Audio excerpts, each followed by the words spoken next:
Donc, je vais continuer à lire le livre Game Over, une vie foudroyée par la SLA. On est à la partie 1, ma mère, un vilain petit canard. Et avant ça, celui-là est là, oui. Attendez, voilà, tu es là, hein. C'est l'autre que t'avais pas vu en vidéo. De retour plutôt, oui. De Coming Back et de celui-là, non mais c'est vrai. Ben ouais, ça fait longtemps que t'étais pas apparu dans les vidéos, non? Ça fait longtemps que t'avais pas été dans les vidéos. Ouais, ça fait longtemps. Voilà. Bref, J'avais su. quand je t'avais... Ah! Ah oui! Je t'ai pas réuni. Bah, c'est pas grave. Ça va, ça va. Ça va. Donc, alors, j'explique dans mon livre, connaître le vécu de ma mère, son histoire, est important pour comprendre ses réactions face à la maladie. Parce qu'on me demandait comment on réagit face à un diagnostic pareil. Ça dépend des personnes, hein. Dans la maladie mortelle, bah forcément, au début, il y a eu le choc, hein. C'est comme dans n'importe quelle annonce finalement.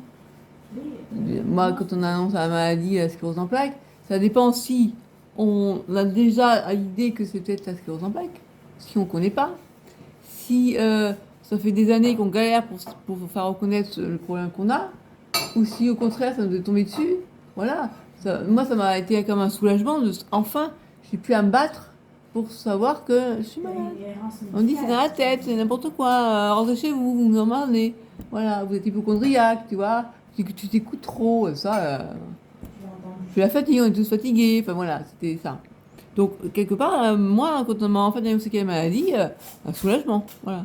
Pour d'autres personnes, au contraire, ça leur fait flipper parce que j'étais bien portant, j'étais tout sportif et tout. Et donc là, on t'annonce, ben, déjà, il faut un peu de temps pour comprendre que c'est une maladie mortelle qui va te tuer. Voilà. À plus ou moins long terme, on ne sait pas. Moi, ma mère, ça a pris 4 mois. Pour d'autres, ça prend des années. Bref, voilà. Donc, chapitre 1, ma mère, son enfance. Donc, je vais vous parler de ma mère. Donc, ma mère, sa mère, donc ma grand-mère. Non, oui, c'est ça, ma grand-mère maternelle, que je n'ai jamais connue. Parce qu'elle est décédée quand ma mère avait 14 ans.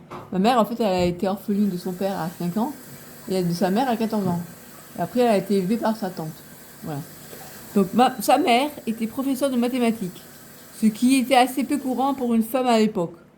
Là, on est dans les époques, les années 30, hein, 40. Non, non, 30. Ma mère, elle est née en 39. Voilà. Dans les années 20 même. Et son père était médecin, chirurgien, diabétologue à l'hôpital de la Salpêtrière à Paris. Ah, j'avais un médecin dans la famille, tu vois. Elle avait une sœur, Michel, son aînée de 4 ans. D'ailleurs, sa sœur est décédée depuis enfin, elle avait elle avait le syndrome de Parkinson, mais elle n'est pas morte de la Parkinson. Il y a eu un problème, je pense, parce qu'elle a fumé pendant longtemps, un problème au niveau de l'intestinal. Bref, une hémorragie intestinale, elle a eu. L'enfance de ma mère n'a pas été facile, notamment parce qu'elle a eu à faire face très jeune au deuil de ses parents. Elle a perdu son père à 5 ans, puis sa mère à 14 ans. Durant ses premières années de vie, elle et sa sœur ont été prises en charge par leur tante, Tati, sœur de sa mère, afin de les protéger de Paris en guerre et de permettre à leurs parents de travailler. Ma mère est née en 39, donc c'est vraiment au début de la guerre. Elles ont ainsi toutes les deux vécu dans une maison de campagne en Normandie, à Orme, ce qui a permis à ma mère d'être mise en contact très tôt avec la nature et les animaux. Voilà, ma mère a vécu tout le temps avec les animaux, tu vois. Parce que pendant toute la période de la guerre, elle a été en Normandie. Et dans une maison de campagne qui était jolie, hein, parce que moi j'y ai été dans les grandes vacances, c'était vraiment sympa. Après le décès de sa mère, elle a été placée tout de suite en pension par sa tante. Ce qui a été vécu par ma mère comme un véritable abandon, d'autant que sa sœur Michel n'avait pas subi le même sort. En fait, sa tante a décidé que elle n'allait pas s'occuper des deux enfants, que d'une seule. Et donc elle a envoyé ma mère dans un institut. Voilà. Et sa sœur est restée avec elle, à Paris. Voilà.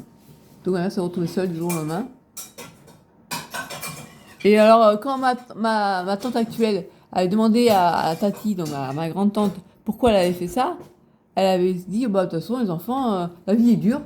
Et les enfants, il faut les former à ça très tôt. La vie est dure, donc il faut leur apprendre que la vie est dure. Bizarre, hein. Au contraire, on devrait les protéger, mais non. Alors, je sais très peu de choses sur mes grands-parents maternels, tout simplement parce que ma mère a vécu avec eux très peu de temps. J'ai appris à les connaître via les anecdotes que ma mère me racontait lors des repas pris en famille. Et puis les photos, j'ai des photos le fait que son père ait déclaré le 11 février au lieu du 10 lui avait fait penser qu'elle n'était pas réellement désirée. Elle se voyait comme le vilain petit canard du conte pour enfants écrit par Hans Christian Andersen. Ouais, repris après par Walt Disney. Donc, comme anecdote assez frappante, ma mère nous avait raconté qu'enfant, elle s'était enfoncé un clou rouillé dans le nez afin de se faire remarquer. Ceci avait eu pour conséquence de sinusite à répétition toute sa vie. Ah ouais, elle était restée pendant 1 mois avec un clou dans le nez. C'est fou. Elle dit, pourquoi t'avais fait ça? C'est une connerie. Bref. J'ai aussi le souvenir d'une histoire que notre mère nous racontait souvent lorsqu'on lui posait des questions sur son père. La mère, elle dit, bah, je sais pas, moi, j'ai jamais vécu avec lui, les hommes ne le connaissaient pas, j'étais entourée de 2 femmes. C'est ça. Une famille très matriarcale, c'est ça qu'on dit. Hein. Entourée de sa sœur, sa mère, sa grand-mère, la tante, mais pas d'hommes. Elle était en guerre, c'est pour ça aussi. Hein. Les gens partaient. Oui. Petite, elle avait été si impressionnée par ce grand monsieur, donc son père, en blouse blanche, qu'elle en avait fait pipi sur son beau tapis. Voilà. Elle s'est fait engueuler parce qu'elle avait fait pipi sur le tapis de son père, là où il travaillait. Quoi. Ça me rappelle quelque chose. Moi, j'ai été engueulée parce que j'avais vomi sur le tapis de ma grand-mère. Décidément, il est sur le tapis.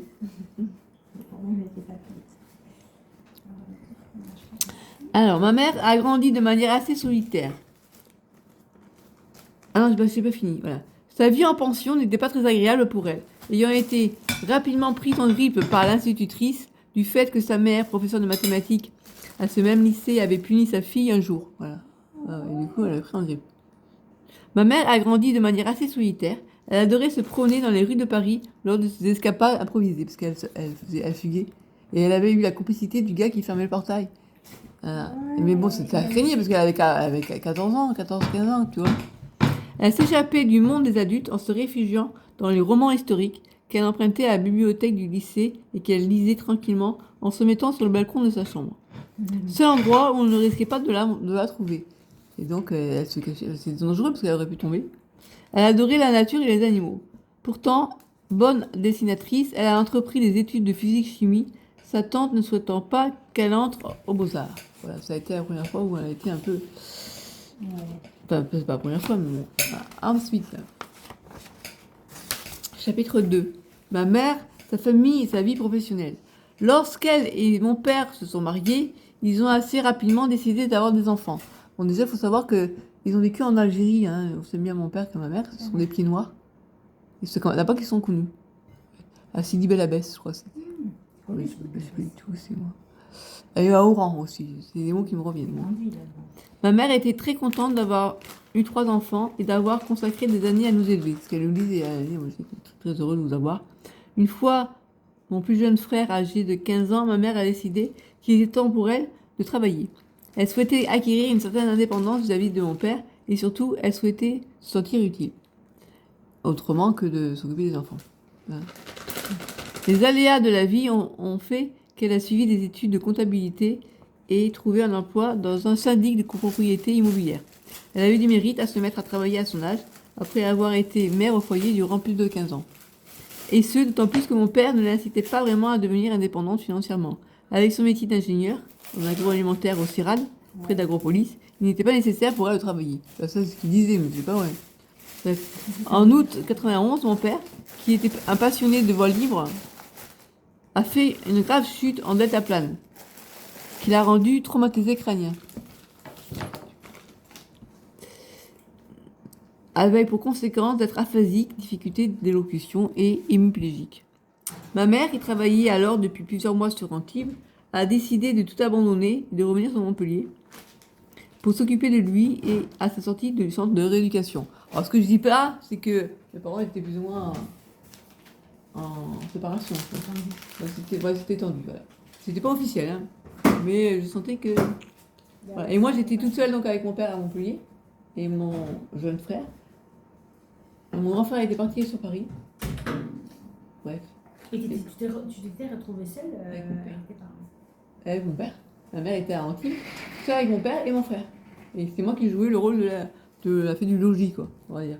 Et je me faisais engueuler par mon père parce qu'il n'importe qui. Oh, C'était horrible, mais vraiment, vraiment. Ça... Ça ne pas être facile, hein, Non. quand tu te retrouves avec ton père. Et en plus, il m'en voulait de faire ce que je faisais, parce qu'il voulait culpabiliser ma mère de ne pas être là, tu vois. Oui, c'était la seule sur qui il pouvait. Encore tapé, quoi. Il pouvait taper, ouais. Bon, je continue. Chapitre 3, ma mère devenue le pilier de la famille. On s'arrêtera à la partie 2. Depuis plusieurs années, ma mère avait pris le rôle de pilier de la famille. Je l'aidais au quotidien pour s'occuper de mon père et j'étais, je pense, une véritable présence pour elle, avec tout autant qu'elle l'était aussi pour moi. Ma mère ayant toujours été déçue par les médecins, elle ne leur accordait pas sa confiance. Il faut dire que ma propre histoire personnelle, des années d'errance médicale avant de savoir que j'étais atteinte de la sclérose en plaques, ajoutée à la sienne, le cancer de sa mère n'avait pas été diagnostiqué à temps par les médecins de l'époque, n'a pas permis de changer la donne. Alors, j'explique pas l'histoire. Je l'expliquerai après l'histoire du cancer de sa mère. En fait, maintenant je vais l'expliquer. Sa mère, elle a été opérée de la vésicule biliaire. On pensait que c'était des calculs à la vésicule, que moi j'ai eu d'ailleurs. J'ai été opérée de ça. On a retiré la vésicule. Et au moment où on a fait le retrait de la vésicule, on s'est rendu compte qu'elle avait un cancer du pancréas. Du pancréas. Ah ouais, Et elle est décédée. Et à l'époque, avant qu'elle se fasse opérer, avant qu'on sache qu'elle avait ce cancer, il y a sa sœur qui a dit au docteur, le docteur, vous pensez pas que ça pourrait être le cancer? Un truc comme ça, elle avait dit. Ou je sais plus ce qu'elle avait dit. C'est pas autre chose que ça. Non, non, je m'en porte garant, il avait dit. Et au final, quand elle a su que c'était un cancer, du coup, les médecins ne pouvaient pas les supporter. Bon, bref, voilà. Ça a été... alors, après, je dis, nous avions le projet d'un livre commun qui aurait pour titre « Ces docteurs à côté de la plaque ». Et elle devait s'occuper des illustrations du livre et moi de la partie rédactionnelle. Cela devra se faire sans elle. En fait, je l'ai fait entre-temps. Depuis, je l'ai fait et j'ai même fait mes propres illustrations. Parce que maintenant, je peux faire les illustrations et faire l'aquarelle. Alors à l'époque, je ne savais pas. Voilà. Je ne savais pas que je pourrais le faire. Et le faire sans ma mère. Parce que ma mère, elle attend qu'elle soit là. C'est pire encore que Dalila. Hein. C'est bien pire. Parce que Dalila, elle finit tout par revenir. Alors que ma mère, elle, oula. Avant qu'elle dit non, mais tu comprends, il y a des chats, puis il y a ton père, puis le jour, il n'y aura plus ton père, il n'y aura plus les chats. Ben voilà, mais voilà, plus le père, il n'y aura plus le chat, mais tu ne seras plus là non plus. C'est pas vrai? Voilà. Et voilà, dommage. Il faut pas procrastiner. Bon, moi, c'est pas grave, ça m'a permis de me révéler, moi, en tant qu'artiste. C'est vrai. Bref. Ok, alors. Elle a été très présente à mes côtés durant toutes ces années de questionnement, ou l'errance médicale. Elle faisait partie des rares personnes à entendre ma douleur et à me prendre au sérieux quand je lui confiais la nature de mes troubles. La CEP a débuté par de la fatigue chronique et par des engourdissements qui ont été reconnus comme de la spasmophilie. Par la suite, quand j'ai sombré dans la dépression et la phobie sociale, ma mère m'a accueilli avec bienveillance et sans jugement. Quand on m'a diagnostiqué le diagnostic de la maladie, elle a été à nouveau à mes côtés, tout comme moi je l'ai été pour elle lorsque le neurologue a rendu le diagnostic de la SLA. Bref, nous avons toujours été très complices, elle et moi. Un peu trop d'ailleurs, je trouve. Non. Si j'avais à parler de ma mère comme d'une amie, je lui dirais qu'elle était une personne sur qui on pouvait compter. Elle n'accordait pas sa confiance facilement, mais quand elle s'engageait, un peu comme moi finalement. Elle était sincère. Elle avait toujours eu peur d'avoir un jour la maladie d'Alzheimer, pour avoir vu sa grand-mère en être atteinte, mais elle ne connaissait pas la SLA. Étant une personne indépendante et solitaire, mais aussi très active, elle ne pouvait pas supporter de voir ses capacités s'amoindrir, jusqu'à devenir totalement dépendante d'autrui. La SLA était véritablement la maladie qu'il ne fallait surtout pas qu'elle déclare. Quand j'ai compris que c'était bien la maladie de Charcot dont elle était atteinte, j'ai su que les mois à venir allaient être un enfer pour elle et pour nous aussi. Mais ce n'était pas comparable à ce qu'elle vivait dans sa tête, enfermée, coincée dans ce nouveau corps qui lui était devenu étranger. Avoir la SLA, c'était pour elle de voir vivre en direct sa propre mort. C'est ce qu'elle m'avait dit, quand elle pouvait encore parler. Et après, partie 2, quand la SLA entre en action. Voilà, là c'est le début de la maladie. Le début de la maladie, vraiment. On verra ça ce soir. Avec les symptômes. Enfin, après. Après, il y a le chapitre 1, l'attente du diagnostic officiel. Ça, c'était fini. Après, avec les premières chutes. Non, alors non. Ça partie 2. Quand la SLA entre en action. Chapitre 1, l'attente du diagnostic officiel. 1. Repos forcé de ma mère. 2. L'hypothèse de l'AVC écartée. 3. Un rendez-vous au CHU tant attendu. 4. Il faut encore attendre. 5. Un long secret à garder. 6. Un mois de septembre plein de rebondissements. Chapitre 2. L'annonce diagnostic de la SLA. 1. Dans la salle d'attente. 2. La consultation. 3. Une promesse faite à ma mère, bien difficile à tenir. Après, chapitre 3. La descente aux enfers porte un nom. La SLA. Le mois des chutes. Ah, elle a eu 7 chutes. 7 fois, elle est tombée. 7 chutes. Et il veut s'arrêter là. On va voir ça. 2. Ma mère condamnée au silence déambule en robe de chambre. 3. Arrêt du traitement. 4. Des relations difficiles avec l'orthophoniste et les kinés. 5. Mon rôle d'aidant. Et après, 6. Des aides spontanées bienvenues. Arrêtez, toi. C'est pas grave. 7. Pas de panique, j'arrive. Ah oui, c'était bon. Et t'as vu le dessin qu'elle avait fait? C'était le soir où j'ai retrouvé un dessin. Je vais le montrer. Parfois, je me demandais si cela ne l'amusait pas un peu.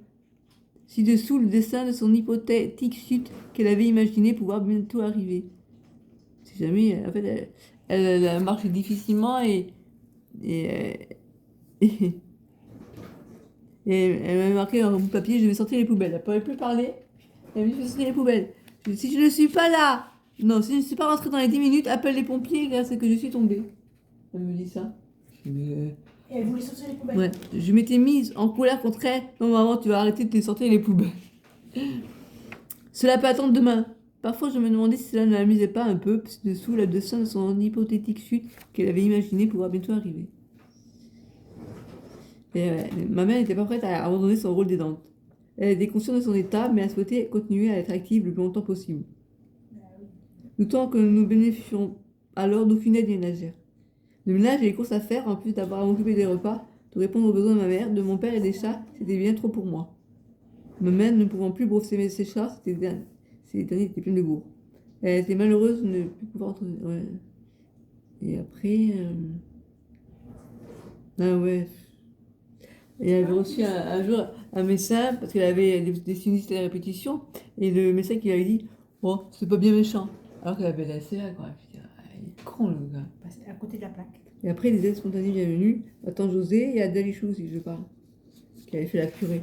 Puis après, ah ouais, il y a un truc marrant à raconter Allez, on y va. pour ce soir. Voilà, la suite au prochain épisode.